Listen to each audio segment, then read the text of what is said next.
வணக்கம்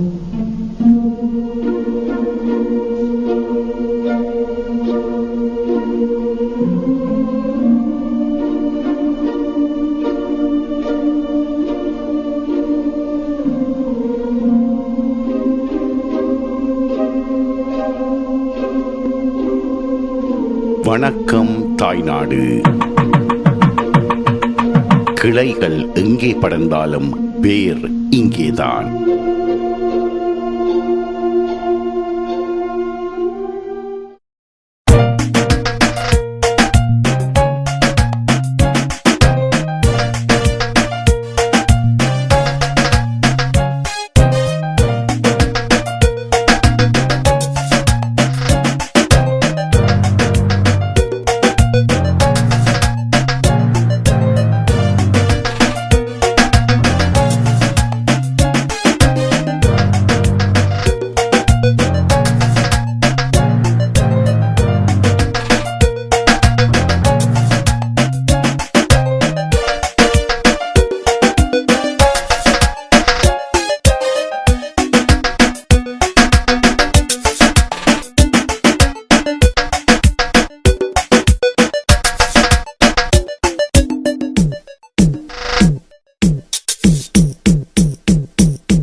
வணக்கம்.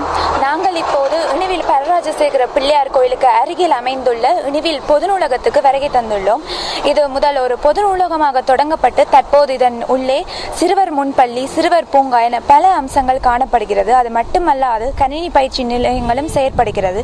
இப்போது அதன் உள்ளே சென்று என்னென்ன செயற்பாடுகள் நடந்து கொண்டிருக்கிறது என்பதை அறிந்து கொள்வோம்.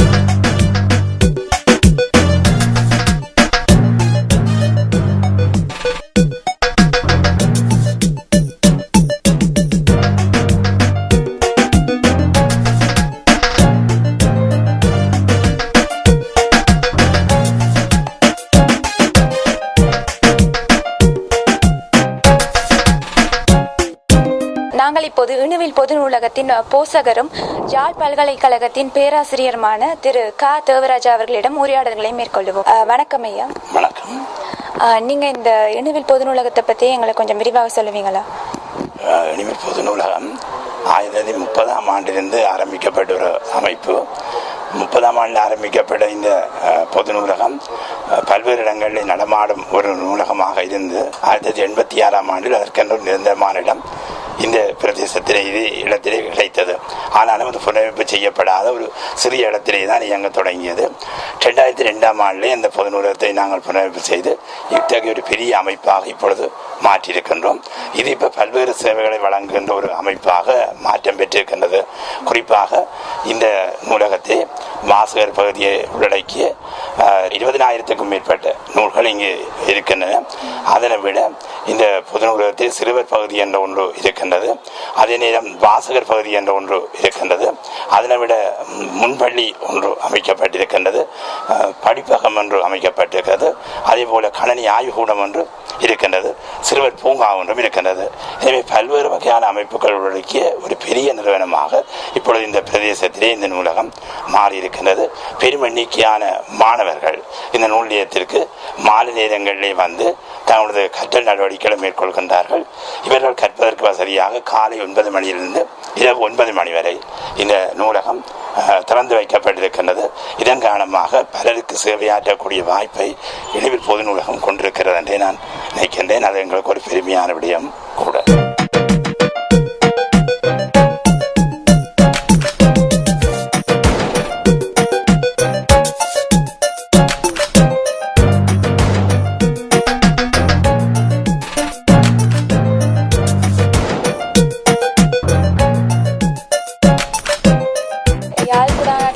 எல்லா இடத்துலையுமே நூலகம் கூடுதலாக காணப்படுகிறது. இப்போ அந்த மற்ற நூலகத்தை விட இந்த நூலகத்தில் வேறு சிறப்பம்சமாக நீங்கள் என்ன நினைக்கிறீங்க?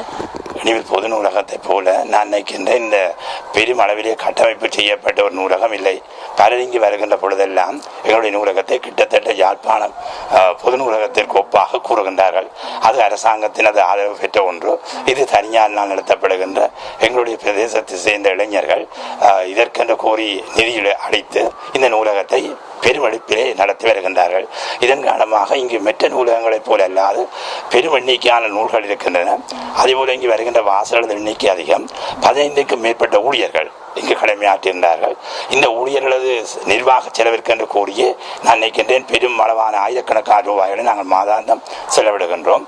இதற்குரிய நிதி கனடா, இங்கிலாந்து, சுவிஸ், அதேபோல் ஆஸ்திரேலியா போன்ற நாடுகளிலிருந்து எங்களுக்கு கிடைக்கின்றது. இவற்றை பயன்படுத்தி மாதாந்தம் எங்களுடைய செலவுகளை சமாளிக்கக்கூடிய ஒரு வாய்ப்பு இருக்கின்றபடியால் தான் மெட்ட நூலகங்களை விட நிதி வசதியில் வலுப்பெற்ற ஒரு அமைப்பாக எங்களுடைய இந்த நூலகம் இருக்கின்றது. இங்கு பெரும் எண்ணிக்கையான பத்திரிகைகள் நாளாந்தம் போடப்படுவதனால் அதை வாசிப்பதற்கென்று கூடிய காலையில் இருந்து இரவு வரை பெருமணிக்கான வாசல் இங்கு வருகின்றார்கள். நூலகத்தினுடைய வாசல் பகுதியிலே நான் நினைக்கின்றேன் எந்த நேரம் பார்த்தாலும் இங்கு வாசகர்களது கூட்டத்தை எங்களால் அவதானித்துக் கொள்ள முடியும். அதுபோல இங்கு சிறுவர்கள் விளையாடுவதற்கென்று கூறி நாங்கள் சிறுவர் பூங்காவை அமைத்திருக்கின்றபடியால் மாலை நேரங்களிலே பெருமணிக்கான சிறுவர்கள் இங்கு வந்து தமது பொழுதை கழிப்பதற்குரிய வாய்ப்பும் அவர்களை அழைத்து வருகின்ற பெற்றோர்களது கூட்டமும் இங்கு நிரம்பி இருக்கின்றது.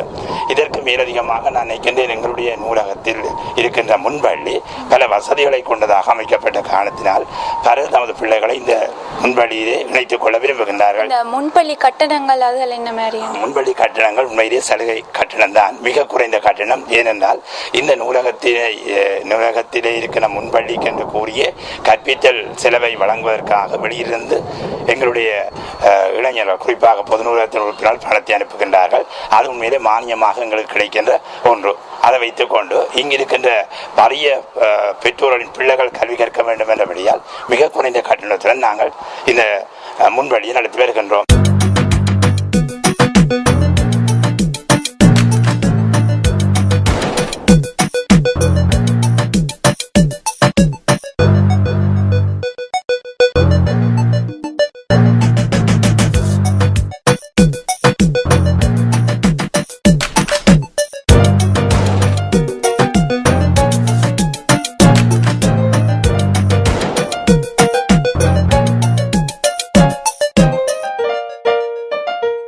இப்பொழுது இருக்கிற முன்பள்ளி எங்களுடைய கலாச்சார மண்டபத்திலே நடக்கின்றது.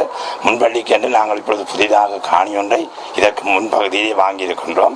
இந்த நூலகத்திற்கு அருகாமையிலே தான் அது கிட்டத்தட்ட 3 பிறப்பு காணி 40 லட்சம் ரூபாய் பெறுமதியில் அதை நாங்கள் கூட செய்திருக்கின்றோம். அதில் 2 மாடி கட்டடங்களை கட்டி அந்த நூலகத்தை நவீன முறையிலே நடத்த இருப்பதுடன் அதில் ஆங்கில மொழி மூலமான ஒரு முன்பள்ளியாகவும் அதனை நடத்துவதற்கு நாங்கள் தீர்மானித்திருக்கின்றோம். அதன் காரணமாக எங்களுடைய நவீன முன்பள்ளி உருவாக்கப்பட்டது. பின்னர் இந்த கிராமத்தில் உள்ள பிள்ளைகள் மட்டுமல்லாது அயல் கிராமங்களிலிருந்தும் நாங்கள் பிள்ளைகளை எடுக்கக்கூடிய வாய்ப்பு இருக்கும் என்று நான் நம்புகிறேன். சரி, இந்த நூலகத்துக்கு இந்தியாவில் வந்து முன்பள்ளி முதல் தளத்தில் 3வது தளத்தில் படிப்பகம் இருக்கு. இந்த 2வது மாடியில் என்ன நடக்குது? நாங்கள் இந்த நூலகத்திலே முதலே கலாச்சார மண்டபத்தை அமைத்தோம். அதன் பின்னர் 2வது மாடியிலே கணனிக்கான ஒரு ஆய்வுக்கூடம் ஒன்று அங்கே அமைக்கப்பட்டிருக்கிறது. இங்கிலாந்தை சேர்ந்த திரு சிவகுமாரன் அவர்கள் தனது பெற்றோர்கள் நினைவாக ராசம்மா ராசையாவுடைய நினைவாக அந்த கட்டடத்தை எங்களுக்கு கட்டி தந்தார். அந்த கட்டடத்திலே நாங்கள் ஒரு கணனி ஆய்வுக்கூடம் ஒன்றை இப்பொழுது உருவாக்கியிருக்கின்றோம். அந்த கணனி ஆய்வுக்கூடம் நினைசல என கூறப்படும் அரசாங்க திட்டத்தின் உதவியை பெற்றுக்கொண்டது. அவர்களுடன் இணைந்து நாங்கள் இந்த ஆய்வுக்கூடத்திலே பிள்ளைகளை கற்பிப்பதனால் இதற்குரிய சான்றிதழை அரசாங்கமே எங்களுக்கு வழங்குவதாக இருக்கின்றது. இதனால் அரசாங்க சான்றிதழ் ஒன்றை பெற்றுக்கொள்ளக்கூடிய அளவுக்கு இங்கு கணனி ஆய்வுக்கூடத்தில் நாங்கள் கற்பித்தலை மேற்கொள்ளுகின்றோம். 3 மாத கற்கனரிகள் இங்கு நடத்தப்படுகின்றன. 3 மாத கம்ப்யூட்டர் கோர்சஸ் சொல்லிக் கொடுக்குறீங்க. MS ஆஃபீஸ் என கூறப்படுகின்ற கற்கனரி, டிசைனிங், கிட்ஸ் ப்ரோக்ராம் போன்ற பல திட்டங்களை நாங்கள் அதில் புதிதாக அறிமுகப்படுத்தியிருக்கின்றோம். இதற்கு மேலதிகமாக பல புதிய கற்கனரிகளை அதில் புகுத்தலாம் என்று நாங்கள் தீர்மானித்திருக்கின்றோம். இதற்கு மேற்பகுதியில் இப்பொழுது அமைக்கப்பட்டிருக்கின்ற இந்த பகுதி, நாங்கள் நின்று பேசுகின்ற இந்த பகுதி ஒரு படிப்பகம். எங்களுடைய பெருமைக்குரிய ஆசிரியை அமரர் திருமதி அன்ஹர்ச்சி விஸ்வநாத் அவருடைய ஞாபகார்த்தமாக ஆஸ்திரேலியாவை சேர்ந்த அவருடைய பிள்ளைகள், குறிப்பாக பரிஸ்டர் செந்தில்ராஜன் அவர்களும் என்ஜினியர் தனியராஜன் அவர்களும் சேர்ந்து 4 மில்லியனுக்கு மேற்பட்ட ரூபாய் செலவிலே இந்த படிப்பகத்தை எங்களுக்கு அமைத்து தந்திருக்கிறார்கள். இதில் மாலை நேரங்களிலே எங்களுடைய பிள்ளைகள் இங்கு வந்து தமது கற்கையை மேற்கொள்ளக்கூடிய வாய்ப்பு இருக்கிறது. குறிப்பாக வீடுகளில் இருந்து கற்பதை விட ஒரு நூலகத்தில் வந்து கற்பதற்கு கூடிய வசதியாக இருக்கும். இந்த படிப்பகம் வந்து நூலகத்துக்கு வர அந்த நேரம் காலம் 9 மணிலிருந்து இரவு 9 மணி திறந்திருக்கும். இங்கு அந்த தமது வீடுகளிலே கற்பதற்கு பெரும்பாலும் வசதி குறைந்த பிள்ளைகளோ அல்லது அந்த சில இடைஞ்சலாக இருக்கும் என்று நினைக்கின்ற பிள்ளைகளோ இங்கு வந்து தமது கற்கையை தொடர்கிறார்கள். இதில் சிறப்பம்சம் என்னவென்றால் படிக்கின்ற பொழுது அதில் பாடங்கள் இதாயும் சந்தேகங்கள் ஏற்படுமாக இருந்தால் அவற்றை நிவர்த்திப்பதற்கு எமது நூலியத்தின் அங்கத்திலாக இருக்கின்ற ஆசிரியர்கள் இங்கு இருக்கின்றார்கள். எந்த நேரத்தில் சந்தேகம் எழுந்தாலும் அவர்கள் அவற்றை கேட்டு தெளிவுபடுத்திக் கொள்ள முடியும். எனவே கற்றலும் கற்பித்தலும் சமகாலத்தில் இந்த படிப்பகத்தில் நிகழ்கின்றபடியால் மாணவர்கள் இதை கூடிய விருப்பத்துடன் இங்கே வந்து கற்கிறார்கள் என்பதை நான் கூறுவதில் பெருமை கொள்கிறேன். சரி, இணுவில் நூலகத்தில் வந்து நீங்கள் சொன்னீங்க தானே நிறைய மக்கள் வந்து வாசிக சாலையோ படித்து கொண்டிருக்கணும், புக்ஸ் எல்லாம் அடிக்கணும்ண்டு. கூடுதலான மக்கள் வந்து இணுவில் பகுதியை சேர்ந்தவர்களா இல்லாட்டி யாழ்ப்பாணத்தில் இருந்த மக்கள் வந்து இங்கே படிக்கணுமா? குறிப்பாக இந்த பொது நூலகத்துக்கு வருகின்ற மாணவர்கள் இணுவில் பிரதேசத்தை சேர்ந்த மாணவர்கள் தான். ஆனால் அவர்கள் மட்டுமல்லாது அயற் கிராமங்களிலிருந்தும் இங்கு பல மாணவர்கள் வந்து கற்பதனை நான் பார்த்திருக்கின்றேன். அயற் கிராமமான தாவடி, சுதுமலை, மானிப்பாய், உடிவில், கூண்டாவில் ஆகிய பகுதிகளிலிருந்து அவர்கள் இங்கு வருகின்றார்கள். இதற்கு மேலதிகமாக ஒரு வாய்ப்பு என்னவென்றால் இப்பொழுது ஒரு யாழ்ப்பாண பல்கலைக்கழகத்தினுடைய ஒரு விடுதி எங்கள் நூலகத்திற்கு பக்கத்திலே அமைக்கப்பட்டிருக்கின்றது. அது 80 மாணவர்கள் அந்த விடுதியிலே கற்கின்றார்கள். அவர்கள் தமது பட்ட படிப்பினை மேற்கொள்வதற்காக இந்த நூலகத்திற்கு வருவது இன்னொரு சிறப்பம்சம் என்று நான் நினைக்கின்றேன். அவர்களுக்கு மிக அண்மையிலே நான் நினைக்கிறேன் அவர்களுக்கு ஒரு வாய்ப்பு என்று தான் சொல்ல வேண்டும். யாழ்ப்பாண பல்கலைக்கழகத்தில் இருக்கிற நூலகம் போல இந்த நூலகம் இயங்குகின்றபடியால் பல பயனுள்ள நூல்கள் இங்கே இருக்கின்றன. அவற்றை வந்து அவர்கள் கற்கின்றபடியால் இந்த நூலகத்திற்கு வருகின்ற வாசல் எண்ணிக்கை அதிகமாக இருக்கிறது என்பதை நான் மகிழ்ச்சியுடன் கூறுகின்றேன். சரி ஐயா, நன்றி. உங்களுடைய நேரத்தையும் ஒதுக்கி ஐபிசி சார்பில் பேட்டி தந்ததுக்காக நன்றியை தெரிவித்துக் கொள்ளும். ஓகே, நன்றி. நீங்களும் எங்களுக்கு உங்களுடைய நேரத்தை ஒதுக்கி இங்கே வந்து மிக ஆக்கப்பூர்வமான வினாக்களை எங்களிடம் கேட்டு அதை ஒரு பயனுள்ள பேட்டி ஒன்றை எடுத்துக்கொண்டமைக்காக எங்களுடைய நூலகத்தின் சார்பில் நாங்கள் நன்றியை தெரிவித்துக் கொள்வோம். நன்றி.